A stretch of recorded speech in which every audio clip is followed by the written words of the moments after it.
સૂર્ય પ્રજ્ઞપ્તિ, ચંદ્ર પ્રજ્ઞપ્તિ આ પાંચમું ઉપાંગ છે. સૂર્ય અને ચંદ્રની બધી વાતો જણાય છે. સાયન્સ શોધખોળનો વિષય બનાવે છે ને આપણા ત્યાં એ ખગોળી પ્રક્રિયા છે. અંતરિક્ષની આકાશી પ્રક્રિયા ગેલેક્સી તો ભગવાને આ વાત જણાવવાની જરૂર કેમ પડી? એમના કેવલ જ્ઞાનમાં દરેક પદાર્થો જ્ઞાત છે, જણાય છે. પણ એ બધા પદાર્થો જણાય એના કારણે એમને દેવની દુનિયા અને દેવની દુનિયાનું કર્તવ્ય શું છે એ પણ જણાવ્યું. ભગવાનને દેવો વંદન કરવા આવ્યા. દેવો દીક્ષા મહોત્સવ કર્યો. દેવ મેરુ પર્વત પર લઈ ગયા. તો દેવ કોણ? એનું વર્ણન કઈ રીતે આપવું? દેવ છે કોણ? કોઈ પણ વસ્તુ જો તમે ડાયરેક્ટ ડિક્લેરેશન કરી લો તો એનો મતલબ કે એની આગળ પાછળની જે પણ વાસ્તવિકતા છે તમને સામે ના મળે. દેવનો જન્મ કેના કારણે? દેવ પછીની દુનિયા શેના કારણે? દેવ બન્યો છે તો આ કર્તવ્ય છે એના કારણે. આ બધી વસ્તુમાં છેલ્લે કાર્ય કારણ ભાવ આવે. હવે જે દેવ બન્યા છે જીવ, તો પૂર્વ ભાવમાં શું કર્યું હતું દેવ બન્યો? એ દેવના ભાવમાં અત્યારે એવું શું કરે છે કે જેના કારણે આ સંસ્કારથી ચાલે છે? આવી ઘણી બધી સ્થિતિઓ અહીંયા સમજવાની આવે છે. એટલે જ્ઞાનીનું જ્ઞાન કેટલું વિશાળ છે કે આપણને દેવગતિ ને અંતર્ગત સૂર્ય પ્રજ્ઞપ્તિ, ચંદ્ર પ્રજ્ઞપ્તિ બંને ભેગા થયા. હવે આ જે આગમ છે એ આગમમાં આમ ભગવતી સૂત્રને અંતર કન્સલ્ટમાં છે. ભગવતી સૂત્રના અમુક સારા કન્ટેન્ટ એટલે કે બહુ સરસ મજાની વાતો જે આની હતી સૂર્યચંદ્રની એ લીધી. 132 સૂર્યચંદ્ર હોય અને સતત ગતિશીલ હોય. જ્યોતિષ ચક્ર જે છે એ સ્થિર છે પણ એની આજુબાજુમાં ફરે છે. 132 સૂર્યચંદ્ર. જંબુદ્વીપ, 2 લવણ સમુદ્ર, 4 ઘાતકી ખંડ, 12 કાલોદરી સમુદ્ર, 42 બીજા અર્ધ પુષ્કળ દ્વીપ અને 72 સૂર્યચંદ્રના વિમાનો. આમ કરીને આખે આખું સ્વયં એ પરિવર્તનશીલ છે. આવી પરિસ્થિતિઓ જ્યારે આપણને અહીંયા મળે તો આખું જ્યોતિષ ચક્ર અને જ્યોતિષના વિમાનો આ બધા ક્યાં હોય? જીવ વિચાર છે તો જીવ વિચારમાં ચંદ્ર, સૂર્ય, ગ્રહ, નક્ષત્ર, તારા બતાય કે ના બતાય? તો હવે જે બતાયા છે તો ચંદ્ર જ્યોતિષ ચક્ર જે છે વાસ્તવિકતા જ્યોતિષ ચક્ર, તો જ્યોતિષ ચક્રની આજુબાજુ પૃથ્વીથી ઉપર 790 યોજન પર તારા છે. અહીંયાથી સીધા આપણે આ દુનિયાની બહાર જઈએ છીએ. હવે યોજન અલગ પ્રકારના બતાવે છે. તો જે યોજનો બતાવ્યા એને કે માપ બતાવ્યું. હવે એ માપની અંદર સૂર્યચંદ્ર આપણને જોવા મળે છે. 790 યોજને તારા, 800 યોજને સૂર્ય, 880 યોજને ચંદ્ર, 884 યોજન ઉપર નક્ષત્ર, 900 યોજને ગ્રહ વિમાન છે. અને આ દરેકનું પ્રમાણ અંગુલથી 1 યોજન એટલે 400 કોષ એટલે આજના ગણિત અનુસાર 3600 મીલ આટલું અંતર બને. એકના 790 3600 ગુણ્યા 790, 3600 ગુણ્યા 800, 3600 ગુણ્યા 880. તો આ જે સૂર્યચંદ્ર નક્ષત્રની જે ગતિ છે, જે પરિભ્રમણ કરે છે, એ ઓલરેડી ગતિશીલ છે. હવે વૈજ્ઞાનિકોને ચંદ્ર, સૂર્ય જે દેખાય છે તો આપણી જે પૃથ્વી છે એનાથી બીજી પૃથ્વીઓ ખરી ને?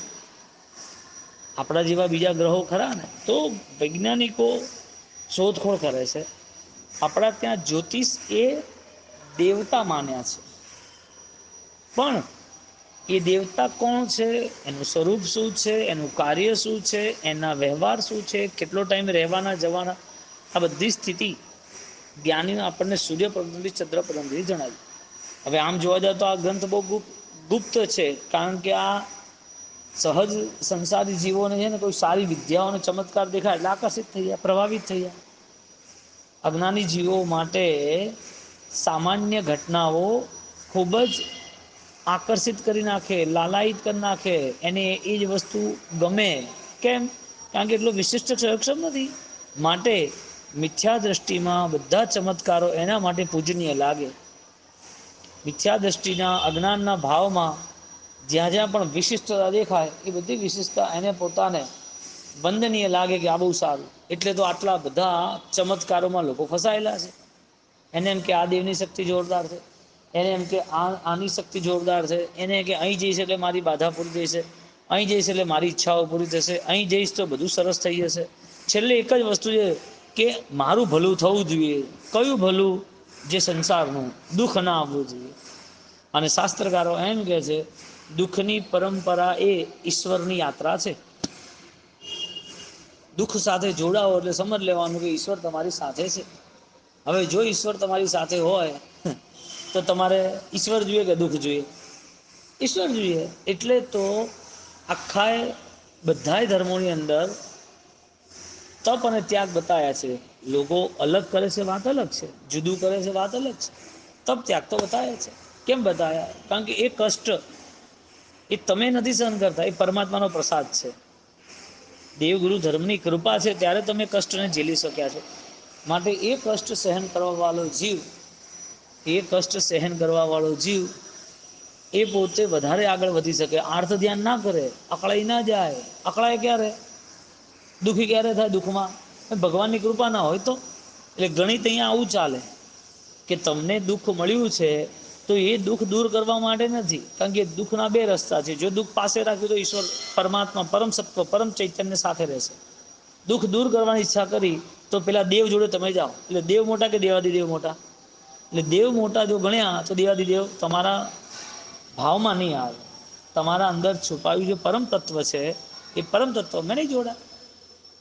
હવે પરમ તત્વની ઉપાસના માટે દુઃખને મિત્ર બનાવવા પડે કે નહીં? કયું દુઃખ સૌથી મોટી વાત આવે? કોઈને એમ છે શરીર પર દુઃખ પડે એટલે અમે રાજી. કોઈને એમ છે કે શરીરનું દુઃખ વહન કરશું તો બધું રાજી, બધું સરસ થઈ જશે.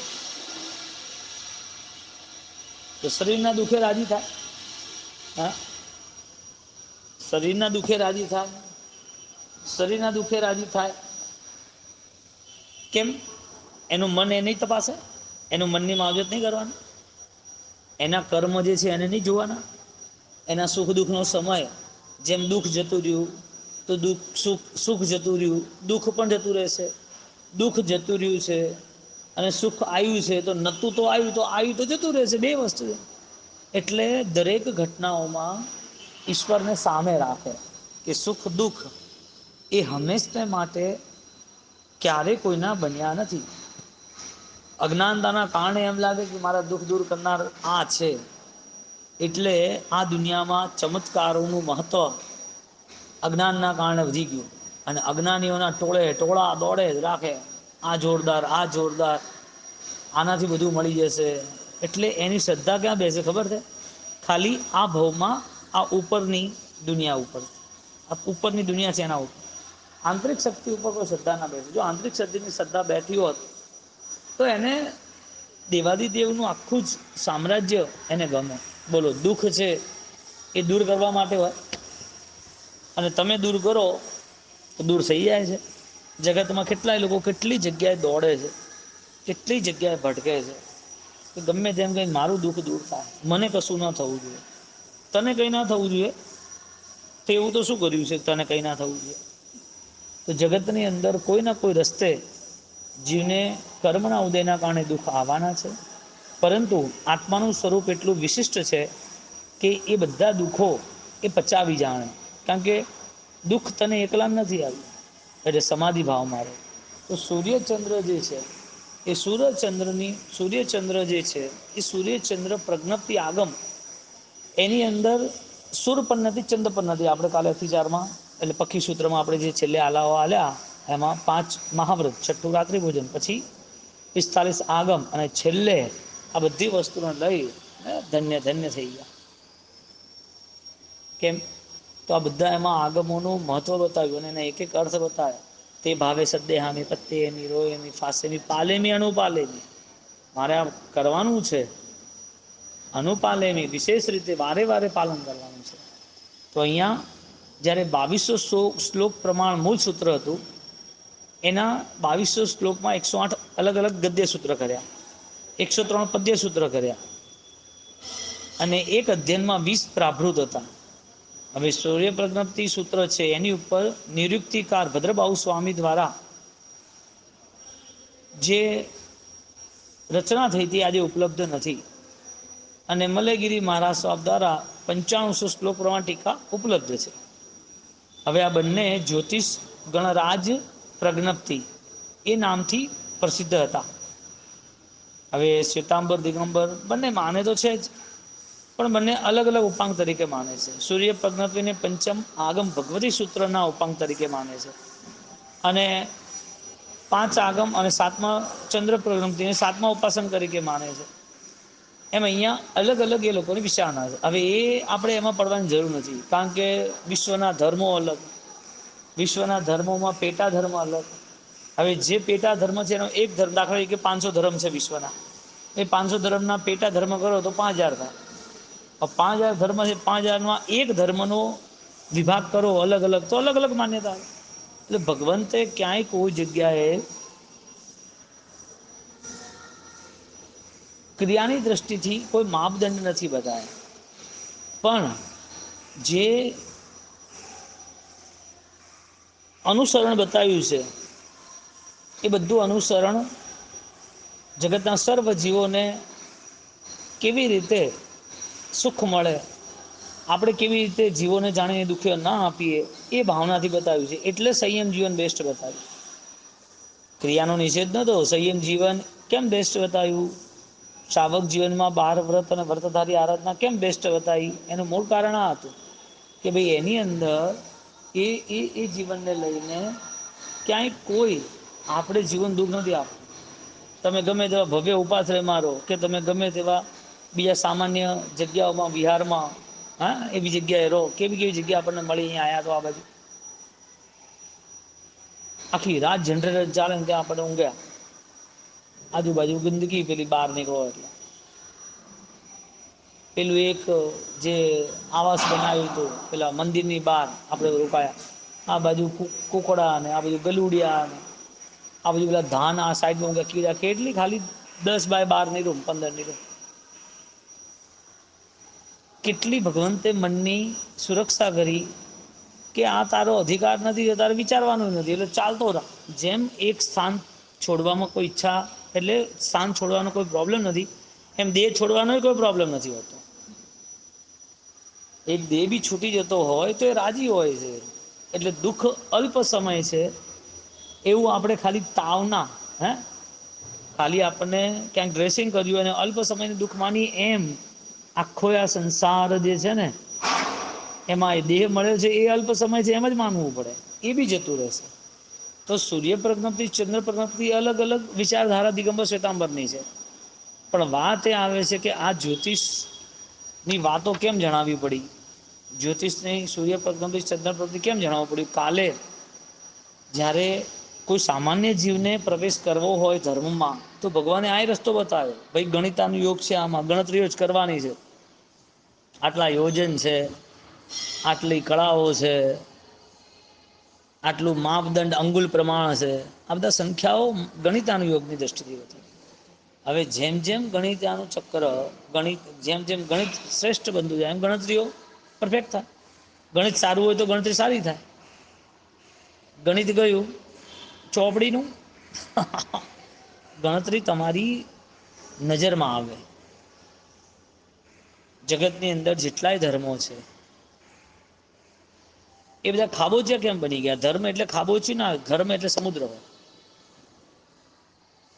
માટે ધર્મની અલગ અલગ વ્યાખ્યાઓ થઈ. હવે જગતની અંદર ગણિત છે, સામાન્ય વાત છે, ગણિત છે જગતમાં, તો કોઈ એમ કહે અમારું ઇસ્લામનું ગણિત અલગ છે, અમારું સનાતનનું ગણિત અલગ છે, અમારું વેકેટન ક્રિશ્ચિયાનિટીનું ગણિત અલગ છે. ગણિત એક જ છે, એબીસીડી ઇંગ્લિશના સ્પેલિંગો એક જ છે. ચલો એ છોડો, ગણિત તો એક જ છે. તો પૂરા વિશ્વની અંદર જેમ ગણિત એક છે, એમ મૃત્યુ શરીરનું થાય છે ને, એ તો દેખાય છે ને. એવી રીતે હજી આગળ વધુ મુખ્ય ગણિત કયું હતું કે પુસ્તકનું જે જ્ઞાન છે, સાંભળવાયેલું જે જ્ઞાન છે, જે તમને દેખાય છે અને કંઈક ખબર પડે છે, કોઈ કહે છે ને કંઈક ખબર પડે, આવું કોઈ પણ જ્ઞાન હોય એ ઉપકારી ત્યારે જ બન્યું જ્યારે તમારી પોતાની આંતરિક સ્થિતિને તમે નિહાળી શકો. સૂર્ય પ્રજ્ઞપ્તિ, ચંદ્ર પ્રજ્ઞપ્તિ, આ ગણિતાનુયોગ, આમાં બીજા પણ ગણિતજ્ઞ અને સામાન્ય ઇન્ફોર્મેશન લેવાવાળા જીવો પ્રવેશ પામી શકે કે ભાઈ જો આ દેવની દુનિયા છે ને એ આખે આખી દેવની દુનિયા એ બધા જ મેરુ પર્વતની આજુબાજુ બધા ગ્રહો ફરે છે. બોલો મેરુ પર્વત કોના માટે? મેરુ શિખર નવરાવે સુરપતિ, મેરુ શિખર નવરાવે, જન્મ કાલ જીનવર જી કો જાણી, પંચ રૂપે કરી આવે હો શુરપતિ, મેરુ શિખર નવરાવે. દેવો બતાવે છે, દેવોની દુનિયા સૂર્ય પ્રજ્ઞપ્તિ, ચંદ્ર પ્રજ્ઞપ્તિ. તો દેવો ત્યાં શું કરે છે?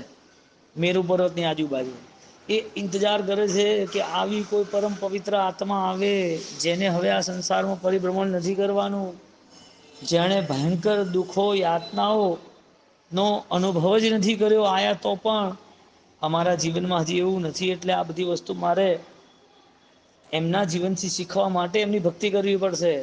એટલે મેરુ શિખર પર પરમાત્માને લઈ જાય છે. કેવો આત્મા ઘડાઈ ગયો હશે પૂર્વના ભવોમાં, દરેક જગ્યાએ ફૂટબોલની જેમ આમથી આમ લાત ખાતો રહ્યો, જ્યારે જ્ઞાન આવ્યું ત્યારે ઠેકાણે પડ્યો. કયું જ્ઞાન લાવવું? તો મારે પોતાને મારી અવસ્થાને નિહાળવી છે. આંતરિક નિરીક્ષણ સ્પષ્ટ બનવું જોઈએ કે મારે આ બધું ક્યાં કેટલા સમય સુધી સાચવવાનું છે, અને મારે આ સાચવવા માટે મને જે મળ્યું છે એને સાચવનાર હું છું કોઈ છે? માણસ સારું ખાય પીવે બેસે ઉઠે બધું સરસ હોય તો શું કે મરે નહીં જલ્દી? 20-25-50 વર્ષે ના મરે એમ? તો આ દુનિયા આખે આખી બતાવી કોણે? જગ ચિંતામણી જગના, હા જગ ગુરુ જગ રક્ષણ, જગ બંધવ જગ સત્થવા. આપણી જગત આખાની રક્ષા કરવા વાળા કોણ છે? પ્રભુ છે. કયા પ્રભુ? જે આત્માની રક્ષા કરે. બોલો, હવે જેને સંસારની રક્ષા કરવી હોય તો એને એક ભવ છે, અને એ ભવ માટે એને દોડવું પડે, જ્યાં ચમત્કારો દેખાય ત્યાં, અને જ્યાં જ્યાં નવી વિદ્યાઓ દેખાય ત્યાં દોડે. કોઈ હોશિયાર મળે તો કે આપણું કામ થઈ જશે, જઈ આવે. અને આમે સંસાર તો સ્વાર્થથી ભરેલો છે. એટલે હોશિયાર માણસોની આજુબાજુ પેલો ફરતો જાય, અને જેવા જેવા એના કામ થાય એમ એ રાજી થાય. જેવું કામ બગડ્યું અથવા ન થયું તો બદલાઈ ગયું. સંસાર આંખવામાં આવે. ભગવાને શું બતાવ્યું? હું જગ ચિંતામણી જગન્નાહ, જગતના ચિંતામણી છે, ચિંતાઓને છૂડનારા છે, જગતના નાથ છે. જગ બંધવ જગ સત્વ, એટલે જગ ભાવ વ્યખણ, પરમાત્મા ભાવની રક્ષા કરવા વાળા છે. એટલે તમારી નજીક પરમાત્મા છે તો પરમાત્માને પૂછવાનું કે તમારા અંતરાત્માને પૂછવાનું? અંતરાત્માને પૂછવાનું. કેમ અંતરાત્માને પૂછવાનું? કારણ કે સામે જે બની રહ્યું છે એ તારું છે કે પરાયું છે એ નક્કી કોણ કરશે? અંતરાત્મા. સામે જે ઘટના ઘટી રહી છે, જે વ્યક્તિ તરફથી તમને હુમલા થયા વચનના, માયાના, દંભના, તમને દુઃખી કરવા માટે એણે કંઈક કર્યું, એ વખતે પરમાત્મા હાજર છે? તમારી ક્ષમતા હાજર છે? માટે તો ક્ષમતાને જ સ્વામી કીધા. આપણે ક્ષમતાના સ્વામી કહીએ છીએ ને. કોણ ક્ષમતાનો સ્વામી? પોતે. સમતાના સાગર સ્વામી, વીર પ્રભુ અંતરયામી, પાવની ગંગા વહે હૃદયમાં, નિર્મળ ભક્તિની, દેવાધિદેવનો શાસન પામી, વીર પ્રભુનું શાસન પામી, પામીએ ભવથી તીર, સમતાના સાગર સ્વામી, વીર પ્રભુ અંતરયામી. બોલો, ક્યાં ભાવની ગંગા ક્યાં વહે? પરમાત્મા હાજર છે કે નહીં ખબર શું પડે? તમે મંદિરમાં જાઓ, કોઈ પૂછે ક્યાં ગયો હતો? કે તીર્થયાત્રા ગયો હતો, મંદિર ગયો હતો. સંસારમાં હોય ને, આ લોકો પૂછે ને ક્યાં ગયો હતો? સંખેશ્વર અઠ્ઠમ કરવા ગયો હતો, એટલે મોહનખેડા ગુરુ સાતમ કરવા ગયો હતો. તું ત્યાં ગયો તો તારામાં આવ્યું કે નહીં? કહે તો કે તારામાં તીરથ નથી, મન મંદિર નથી, કે ખાલી મંદિર છે આ દુનિયાના? જગ રક્ષણ, જગની રક્ષા કરે. કઈ રક્ષા? જગ ભાવ. જગના ભાવ, જગતમાં જે ભાવો છે, ભજગ ભાવ વ્યક્ષણ વિચક્ષણ, કે તારા ભાવોની રક્ષા કરે એ જ તારા પરમાત્મા. બોલો, રાગ દ્વેષ વગર, રાગ દ્વેષ રહિત મારે આગળ જીવન જીવવું છે, મારી યાત્રા નીવવી જોઈએ. તમે કેટલું ઊંઘ્યા છો, શું ખાઓ પીઓ છો, શું તમને દર્દ મહેસૂસ થાય ન થાય, શું બીમાર પડ્યા, કોઈ મેટર અહીંયા કરતી નથી વાત. કેમ? કારણ કે પરમાત્મા 24 કલાક હાજર છે ને. જો પરમાત્મા હાજર હોય તો પછી એને બીજું વિચારવાનું શું આવે? પરમાત્મા હાજર હોય તો બીજું વિચારવાનું શું આવે? પરમાત્મા હાજર હોય છે એને તો સદા લીલા લહેર છે, સદા લીલા લહેર છે. અને જેટલા જેટલા બી ભગવાનના માર્ગે ચાલ્યા છે એ લોકોની આખી જીવન યાત્રા પોતાના માટે જ હતી. એમને ભલે જગત શું છે ભલે જણાવ્યું હોય, પણ પોતાનું ચૂક્યા નથી. ભગવાને જગત બતાવ્યું ને તો બી જગત ચિંતામણી કીધા ને, જગત બતાવ્યું, જગત દર્શન કરાયું, જગત પિતાએ જગત દર્શન કરાવ્યું, પણ આ જગતની રક્ષા કરવાના રસ્તા પણ એને જ બતાવ્યા. આપણને શું ખબર પડે? આપણે તો અજ્ઞાની છે, આપણામાં તો કઈ છે નહીં, છાંટોય નથી, આપણને કઈ સમજ પડતી નથી. એટલે ભગવાનને રોજ પ્રાર્થના કરી, 15-20 મિનિટ બેસી જવું કે ભગવાન એવા આશીર્વાદ આપજો, એવી કૃપા દ્રષ્ટિ કરાવજો કે તારાથી દૂર ન થવું. 10-15-20 મિનિટ એની સામે બેઠા રહીએ, એની આંખોથી આંખો મિલાઈ લઈએ, અનિમેષ નહીં ને મજા આવી જાય. ભગવાનને કહીએ, ભગવાન તું નજર લગાવી દે ને તો કામ થઈ જાય. માદો ને માદો રહું, તું નજર લગાવી દે, માદો ને માદો રહું, બીજા બધા કામ છૂટી જાય. માદા માણસના કામ છૂટી જાય ને બધા. કોઈ કે નજર લાગી ઠીક નથી, નજર લાગી, નજર ઉતારવી પડે. અમને ભગવાન તારી સામે એવું જોઈએ, તું એવી નજર લગાવ, નજર ઉતારવાનું કામ હતી, અમે એવા માદા પડી જઈએ કે આ દુનિયાના બધા કામ નીરસ થઈ જાય, દુનિયાથી અલિપ્ત થઈ જઈએ. ભાવથી અલિપ્ત થવાનું છે. એને છોડીને ભાગવાથી મનનો સંસાર થોડી પતી જાય છે. આ બધી દુનિયાની ઘટનાઓ છે એ મનમાં રહી તો ભગવાનને આમંત્રણ કેવી રીતે આપશું? એટલે આપણે એટલી જાગૃતિ રાખવી કે જેમાં દેવોની દુનિયાનું પણ સુખ છે ને ભગવાનથી દૂર ન કરવું. ગમે તેટલી વિદ્યા, ગમે તેટલી સંપત્તિ, ગમે તેટલી માન સન્માન મહિમાઓ વધતી જાય, છતાંય અંદરની જાગૃતિ ના ઘટે. અને એની પરીક્ષા ક્યારે થાય ખબર છે? તમે 2 વર્ષ ભલે અંડરગ્રાઉન્ડ થઈ જાઓ, 2 વર્ષ અંડરગ્રાઉન્ડ થઈ જાઓ, અથવા 2-4-6 મહિના તમે પુસ્તકને બીજા 1000 ગાથાઓ કરી નાખો, અથવા તમારી તપસ્યા જબરદસ્ત ચાલતી હોય, આ બધું 2-5-10-15 વર્ષ ભલે ચાલે, ના નહીં, પણ બધું અંદર છે ને એ તપ ધર્મ રૂપે બનવું જોઈએ, જ્ઞાન ધર્મ રૂપે બનવું જોઈએ, ક્રિયા ધર્મ રૂપે બનવું જોઈએ. કઈ ક્રિયા, કયો ધર્મ? જે તને પોતાને નીરસ બનાવ્યા સંસારથી. એ બધું ઊભું રહે તો શું કામનું? 15 વર્ષે શેમાં નાખ્યા? જવાબ આલો તો. જેણે સાધના માટે સમય આપ્યો હતો, એ સાધના કરતા કરતા એની સાધનાનો માર્ગ જ એને ન મળ્યો હોય, એનો મતલબ સાધના બરોબર છે કે નહીં એ નક્કી કોણ કરે? પ્રતિદિન એ પોતે જાગૃતિ રાખે, પ્રતિદિન એ નિરીક્ષણ કરે કે આજના દિવસમાં મારે પોતાને પરમાત્માએ આપેલી જે પુણ્ય છે, પરમાત્માએ આપેલા જે આશીર્વાદ છે, મને જે મળ્યું છે એને વફાદાર છું, એને સમજીને ચાલ્યો છું કે નહીં? આ માનવ જીવન, એમાં મારું જ્ઞાન, એમાં સમજણ, એમાં કૃપા, એમાં અનુકૂળતા, મને અનુષ્ઠાન કરવાની ભાવનાઓ, મારું સજગ મન, આ બધી વસ્તુ મારી પાસે છે. તો આ બધી વસ્તુ જે છે એ હવે ક્યાંય દૂર નથી થતી ને ભગવાન તારાથી? રોજનું લેસન રોજ ચેક કરો. એટલે ઘણી વાર માણસો 50-60 વર્ષ થાય ને, એટલે 70 વર્ષ થાય ને એટલે એમ કે નહીં હવે બધું છોડી દેવું છે. છોડી દઉં? ના નહીં, સારી વાત છે. મનથી કે શરીરથી? એટલે 60-70 વર્ષે પણ એટલા સજાગ બની જાય કે છે ને એનું મૂળથી પરિવર્તન આવી જાય. મૂળથી છેક છેક છેલ્લે જતો રહે કે આનમાન નહોતું કરો, અને એવું પરિવર્તન આવે જેને આજે દેખાય. પેલી તો વિધિ કરવી પડે, વીરતીની, ક્રિયાની, દીક્ષાની. એમાં મહિનો, 2 મહિના, 4 મહિના મુહૂર્તો કાઢીને અને પછી વીરતીના પરિણામ છે એ બધી જાહેરાતો દીક્ષાના મંડપોમાં થતી હોય. આ તો આજે ને આજે થાય. મારા પરિણામોમાં બદલવા હોય તો આજે ને આજે સર્વવીરતીનો પરિણામ સ્પર્શે કે ન સ્પર્શે? બોલો, કોઈ સ્વાગત ને, કોઈ મંડપ ને, કોઈ જાહો જલાલી ને. એનો મતલબ સાધક પોતે એ ક્યાંય પણ કાચો ન પડે જો પ્રભુ શાસનને સમજે તો. પ્રભુ શાસનને સમજે તો કાચો ન પડે, સીધી વાત છે ને. બોલો, આજનું સૌથી શ્રેષ્ઠ મુહૂર્ત કયું છે? સૌથી શ્રેષ્ઠ મુહૂર્ત આજનું કયું છે? એક જ મુહૂર્ત છે, દુઃખો મારા મિત્ર છે. અને મારા દુઃખો મિત્ર હોવાના કારણે એ દુઃખોથી મારે પોતાને શાંતિથી સમય પસાર કરવો છે. એ સમય પસાર કરવાના કારણે જો એ દુઃખ દૂર કરવાની ઈચ્છા થાય તો પ્રભુ દૂર થઈ જાય. એટલે દેવોની જે દુનિયા છે ને, એ બી એમ જ સમજે છે કે જે ઘણી માને વિનંતીઓ કરે છે ને, એની વિનંતીઓ બંધ થશે એટલે હું બંધ થઈ જઈશ.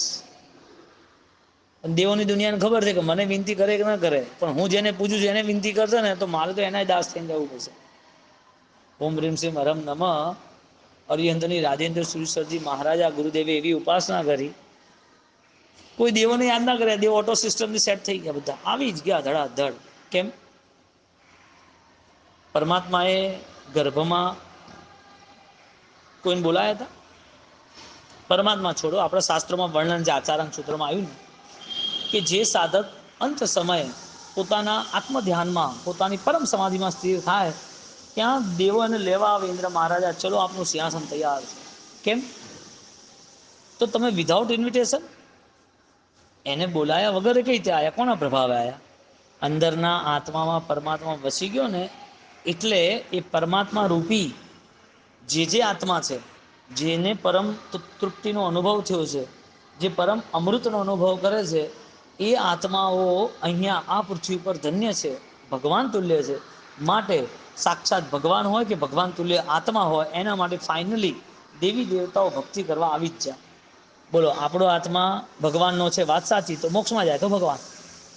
આપણા અંદર અનંત જ્ઞાન, અનંત દર્શન, અનંત ચારિત્ર જે પડ્યું છે, એ અનંત તો છે.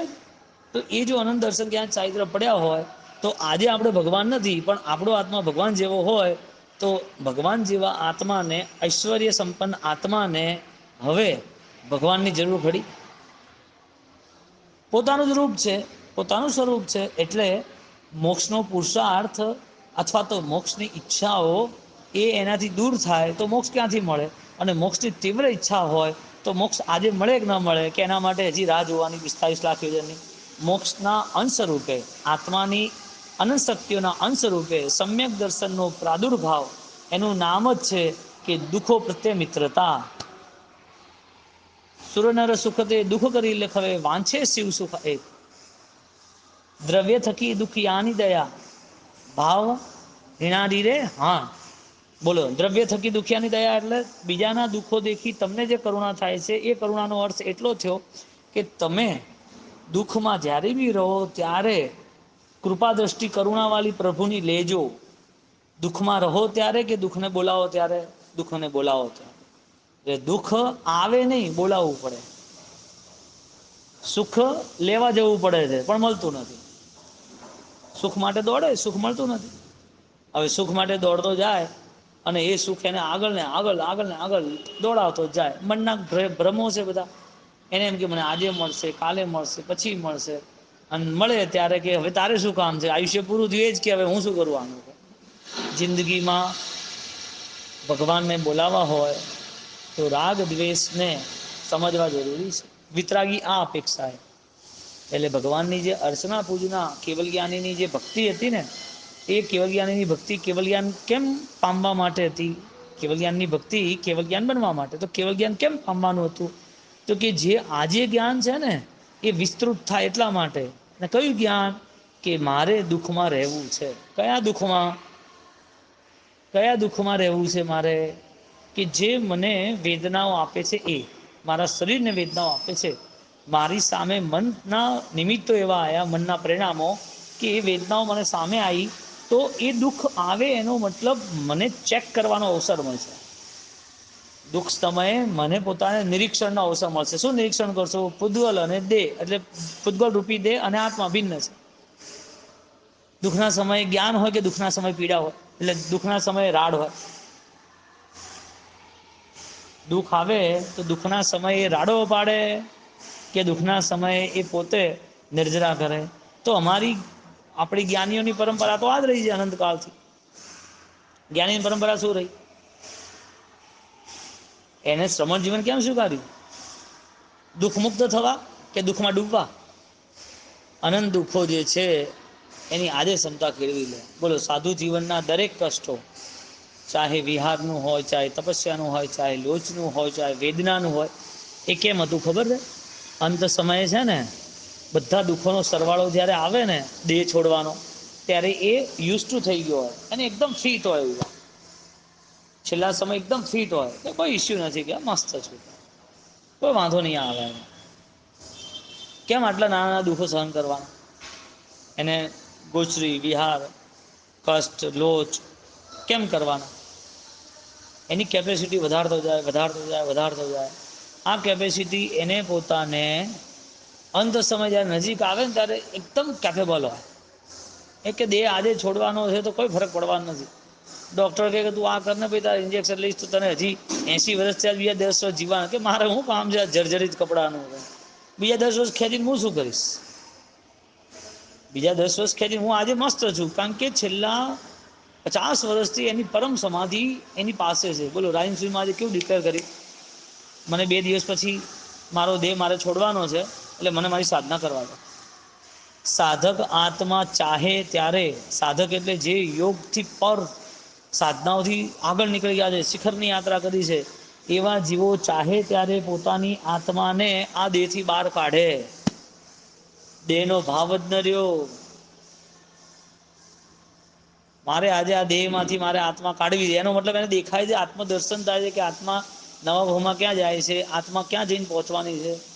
બોલો, દેહને છોડવો હોય અને સાયન્સ એમ કહે છે કે ભયંકર દુઃખો વગર છોડાશે નહીં અને આ દુઃખો ચાલ્યા જ કરે, તો એને પૂર્વના દુઃખો બધા ભૂલાઈ ગયા, સહન તો કર્યા જ હતા ને. આજે ખાલી મેમરી એટલી સેટ કરવાની, સહન કરવું છે. એટલે દેવોની દુનિયામાં જે જ્યોતિષ, ગ્રહ, નક્ષત્ર, તારા, ચંદ્ર, સૂર્ય આ બધા જે બતાયા, એ કોના માટે બતાયા?